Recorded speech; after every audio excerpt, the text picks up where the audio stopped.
We all live in a yellow submarine. Yellow submarine.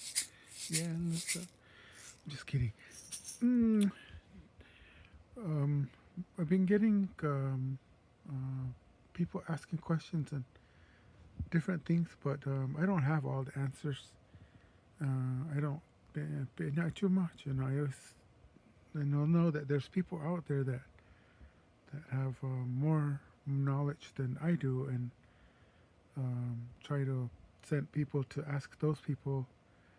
Um, but if I don't know whatever it is that they're asking, but also there's people out there who have degrees, you know, like letters behind their names that can probably answer um, better. But um, but I try and oh yeah, you know, but this coronavirus, corona mumkita, I'll say it now, um, and you can I don't know, it's just a word that I came up with. It's not something that's what we call it as autumn. It's just taken off that word corona, corona. Just the same like saying corona in English and corona, and then people that don't speak autumn or speak very little or not fluent, the L sound is really hard for them to make. So when you say the L sound in English, you say l, and you have to notice what your mouth is doing, where your tongue is at, where your teeth are at, or your dentures are where. So you say l. You notice that your tongue falls on um, the top of your mouth. I mean your teeth. L, l. But when you say the autumn L, you have to put your tongue pointing to the roof of your mouth, kind of like when you say a r, right there. That's where your tongue should be pointing when you say the autumn L. So it's not l, it's r. Practice that sometime. R. One of my I don't know. I think she's my cousins from Florence. She said one time, "Are you coming to the Waila?" And I said, "What?" I said, "The Waila." Where? And it's over there at the Galloping Goose. We're having a Waila. And I'm like, Waila. I said, "You're saying it wrong." I said, Waila. So I taught her how to say r. So it's Waila. Practice that. And she said, "But it's hard." I said, "No, just say Rulsi." And she said, Rulsi. And she said, "What does that mean?" I said, "That's your new name. Your new name now is going to be Rulsi." Mm-hmm. And anyway, so that's how you say the L. So corona mumkitak. Mumkitak is like sickness or, you know, like that. So the other part is that I was asked about this, either this thing, how can we keep it away? You know, we should form an invisible shield around the nation so that it won't come in here.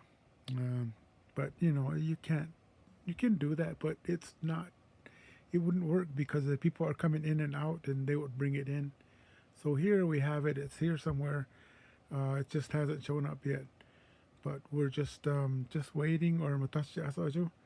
And when it does happen, then you know, mautanya, you know, we really don't have any, um, you know, to sing or song or to do anything to keep it at bay, to make it go away. As far as like prevention, um, because in the autumn culture, again, you look in the autumn Bible, the Hokyaga, and it tells you there what autumn do is really a response to something that happens. So it's not like you can really shoo it away. It's possible, yeah, it can be done. But in these days, because people don't believe the same way or don't understand or don't live the same way, it's kind of almost impossible to do something like that. Um, so Hoogie, that um, understanding of healing, like Mirgan or some of the other tribes, they have this thing about healing a song, and so all of them have adapted that understanding. But prior to that, if somebody gets sick, you go to the seer, Maka, and then they will tell you, what you need to do after that.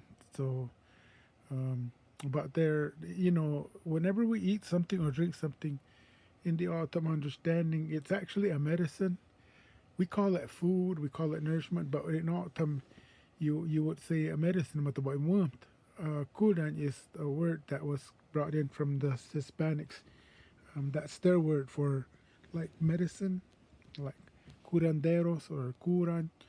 But the autumn just adopted that word because it was easy to say and whatever, easy to use that. But before that, mamotoachita or matamumchuchika, those are the words that we use prior to that. Somebody that will see. Mamchuchika. Chu is the word to find. So anyway, but there I was thinking and and I always go when I'm confronted with these things regarding autumn, is that I always go back to the autumn Bible again, Hawkyaga. What happened in the Hawkyaga is usually the autumn response and what has happened to us and how how they took care of it in the past, especially in the Hawkyaga, in the cultural myth. So I was thinking, Kutui Amjit, what is something that can be done? There's this plant that we use, and in the Autumn Bible, the very first thing after Jehoiadamaka is born, and then he makes the dirt and the earth, and he lays it out, and he walks around, and it's settled, it's tied now to the dome sky, and it's settled in Northaimwood. And the first thing that he does is he wants to make something, Jehoiadamaka, and so he starts to make this thing out of the ground. First, he takes some little bit of dirt, and then he rolls it, and then he straightens it out, and he keeps spinning it until it becomes like a stick.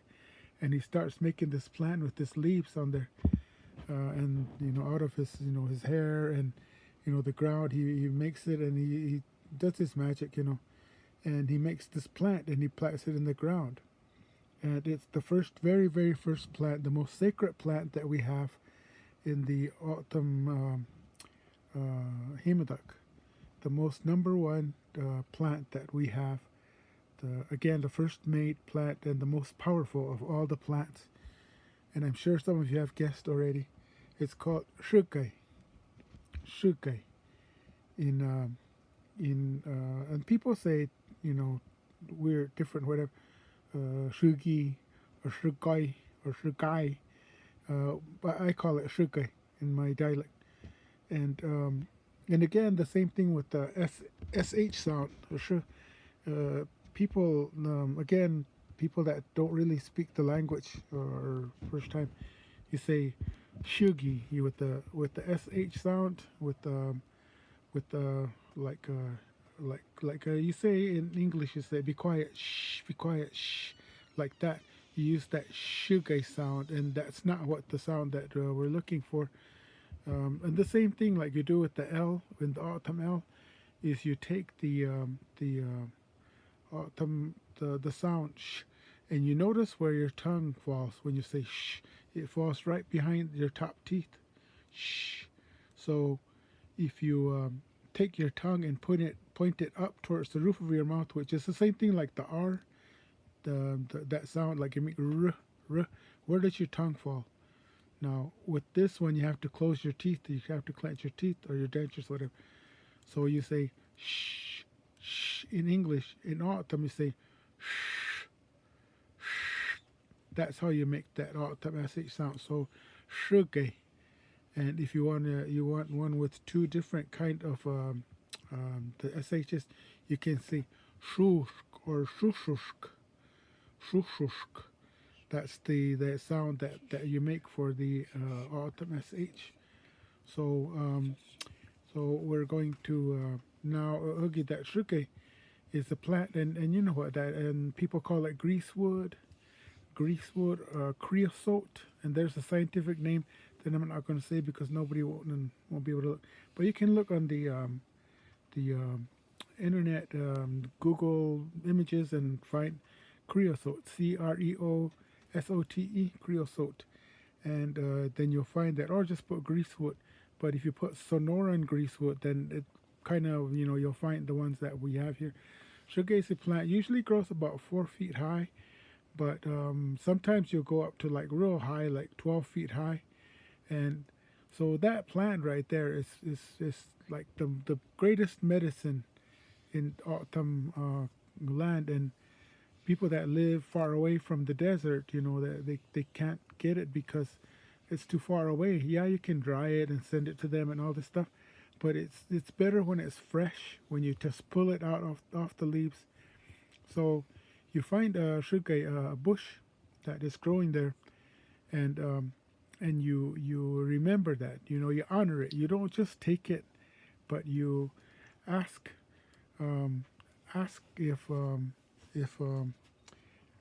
you can you can if you can ask the shuge bush. You can ask it for permission, or in your own way. You honor it. You honor it, and then and then um, then we we have to, how do you say, um, accept the blessing that it gives. But in order to get the full blessing, you have to get permission. And so you don't ask somebody else, can you do this? Can I do this to that plant? No, it's usually the plant that you ask. Just like when people kill animals, they're supposed to go and ask for its power, and then after that, then you can use it. So the plant that shuki, that, like I said, it's the most powerful. And in the story, when Jewel makes that plant, he puts it on the ground, and he gets these little black bugs. You've seen those little black bugs that look like beetles, and he tries to get them to go spread out the shuge and make it, like populate. But they try, and they don't do nothing. They're just on there. So sometimes you'll find those little black bugs on the plant. And then he made a termite, and the termite he put on the shuge, and the termite went and ate the shuge, and then went out and used the restroom, and then it became, like the termites went all over the land, and the shuge is planted all over autumn land. So wherever you find shuge, generally it's autumn land in that circumference. So and you notice that. I don't know if people notice that, but they grow in circles. Like you have one, and then it'll start to spread out, and then that circle will have plants, and those plants will have their own circles, and that's how they grow like that. And because it's in the desert, it's good where when you stop wind, when something is blowing and you put something in the way, like a wind is blowing and there's a mountain in the way, it won't cross that. Well, that's something that the shuge does. It blocks the wind, or it takes away the wind. So a lot of times when people get sick with wind sickness, they'll use the shuge to cleanse them off. So that shuge is very powerful, and like I said, it's full of medicine that people take and they use. A lot of people use it to burn, and then get rid of the flies, and they burn it to clean off their soul and all that stuff. There's people that use sometimes sage and stuff like that, but we've always known in autumn that shuge is a lot stronger than any of those, and those other ones are not as strong to take away like spirits and stuff like that. So that's why we use shuge. Many times when a person is buried, they use shuge to put that.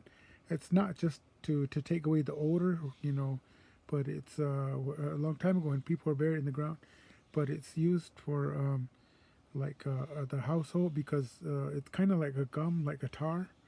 So in the old houses, long time ago, people used to put that on there, and then put the dirt on top so it won't come through.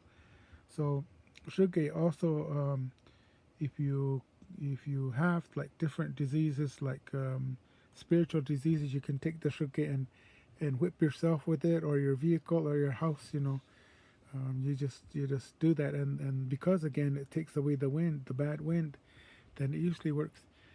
But again, depending on how what your belief system is or how you understand things, but in autumn, that's how we did or do how much.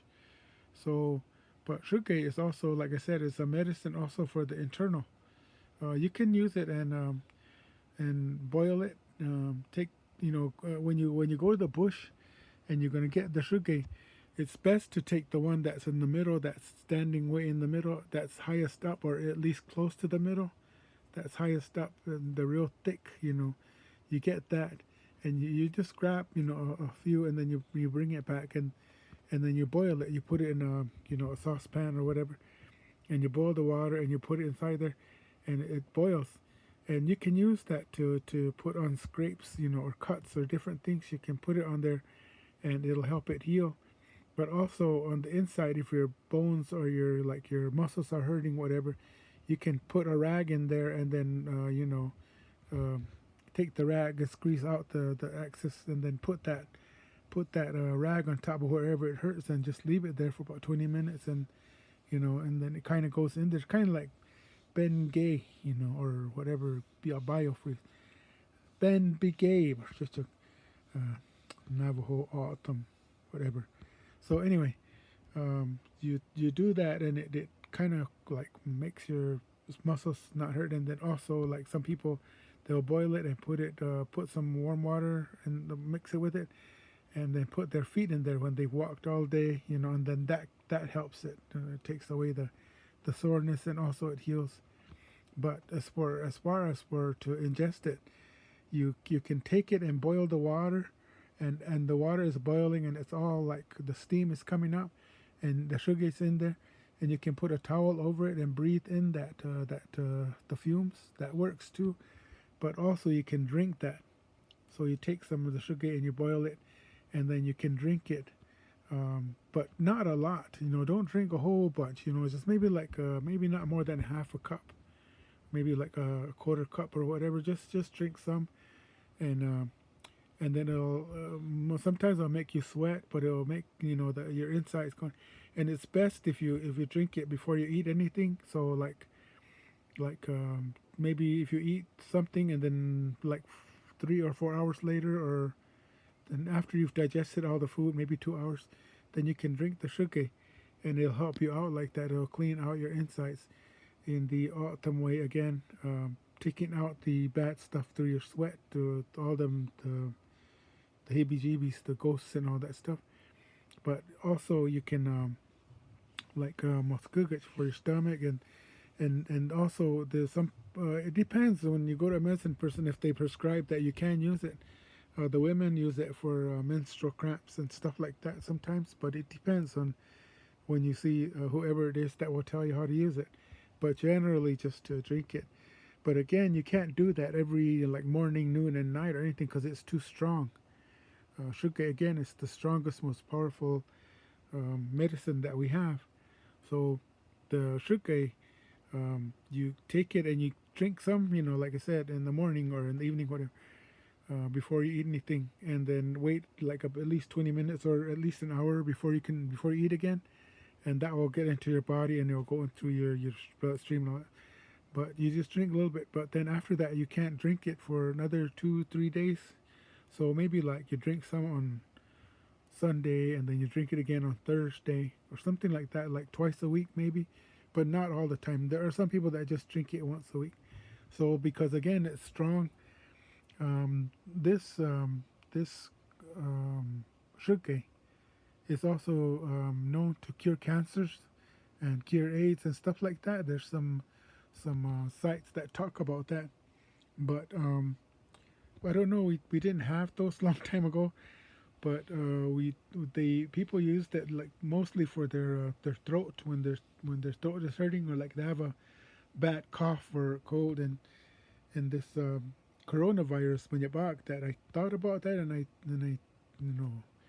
it came to my mind that that's generally what it is. It's it affects your lungs.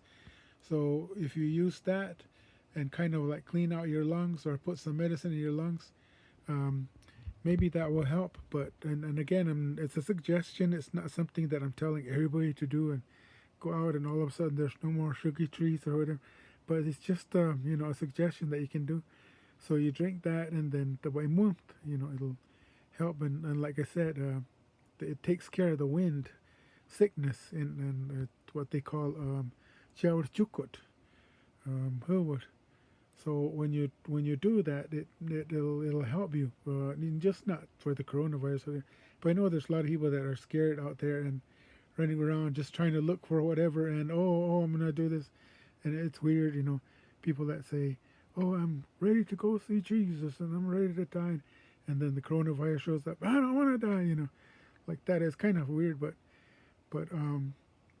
yeah, you stay around us as in this life because you're gifted this life as long as you're able to, and then maasa icho, but into that final movement, immortality I call it.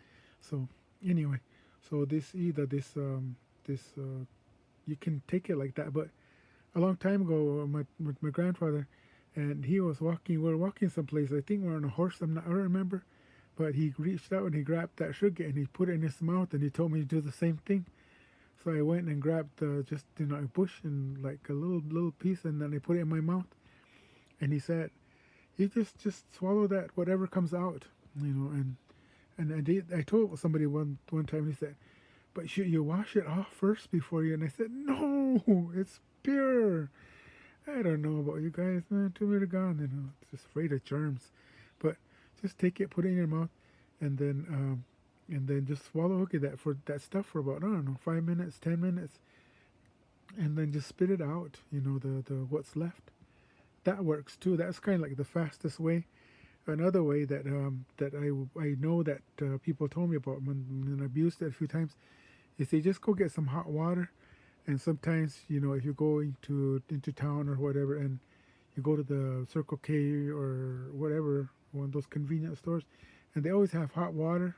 So you get a little cup of hot water, get the sugar, and then you just take the little branch and you spin it around inside that water, and the water will start to turn like yellowish or greenish, kind of like, and you keep spinning it for a while until you see it.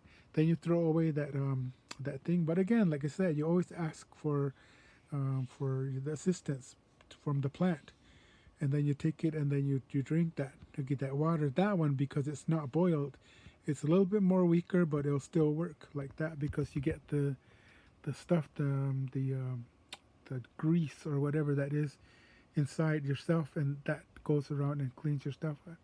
So again, if you need to, you can ask your doctor if that's okay for you. But it wouldn't hurt to try a little bit and then see piasamjo. But if you eat it, swallow it. If you have too much, it's gonna make you. I mean, your stomach's gonna hurt. You'll get sick. So that's why I say you have to regulate it. You can't just, you know, drink it. And I've known people that will tell me that they got sick, but they forgot to honor the plant. They forgot to talk to the plant to tell them like this is what I'm gonna get because I'm curing the sickness or I'm doing this, and then you take it and then you use it, and that's what people say. Oh, I just went and just got it. But after that, the next time I went, I remembered and I did the thing, talk to the plant and ask for its blessing, and then I did it, and it didn't happen this time. I don't know if they just got used to it or if it really was like that. Just talking science wise, but for them it helped that time. So I'm just telling you. But I thought about that. I'm not telling you this is what you do, this is how you cure it. I'm just telling you this is something that I thought about. Again, going back to the autumn Bible, the autumn Hokiaga, and thinking about what was it that helped, and actually what people prescribe when you go see somebody. Right now we call it kuring.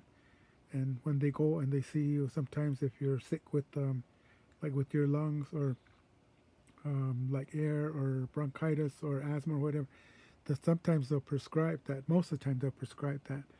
And so that if anything, and you're wanting to, it wouldn't hurt to go out and get some sugar and use it. And that's why in this on our land, this is our homeland, and so we use that hygge, And I'm really hoping that no Mirgan or Autumn takes this and information and then starts marketing it, and because that's not what it's meant for. You know, Ita gave it to us for free, so why are we charging other people to use it? I mean, not Ita, gave it to us for free, and so we're using it, and and I've never had anybody say apat, it's just like somebody they'll report that they took too much and kind of made them sick. And baby's colic, sometimes they'll prescribe this, and how you use for baby's colic, but only when the baby's sick. Don't just give it to them. Only when the baby's sick with colic, and you go see somebody that was prescribed that you can do that. But what they do is they boil it the same way, but they take a rag and they twist the tip, like the rag, and they pour it in, they dip it in the thing, and then they put it on the baby's tongue, and the baby will ingest it like that. But again, it just depends. So, but I'm sure that a lot of elders, when you tell them, the grandfathers, grandmothers will say, "Oh yeah, put and they'll tell you their own methods." And I'm hoping that you'll share with me, share the message that they give you, so that we can all, so I'm just saying that, and hopefully download it and get back to work with other stuff that I was doing. But I wanted to get this out ASAP, so that way people can maybe I don't know, get some strength from it. And but if on on the YouTube to subscribe, and generally putting this on YouTube. So if you can, if you will, it's up to you. There's a subscribe button. If you hit it, then I don't know what happens. I mean, they just tell us to do that, but I think that for future, like other stuff that I put on here, then you might get some kind of a notice or something that says that there's another video or audio or whatever. So anyway, all right.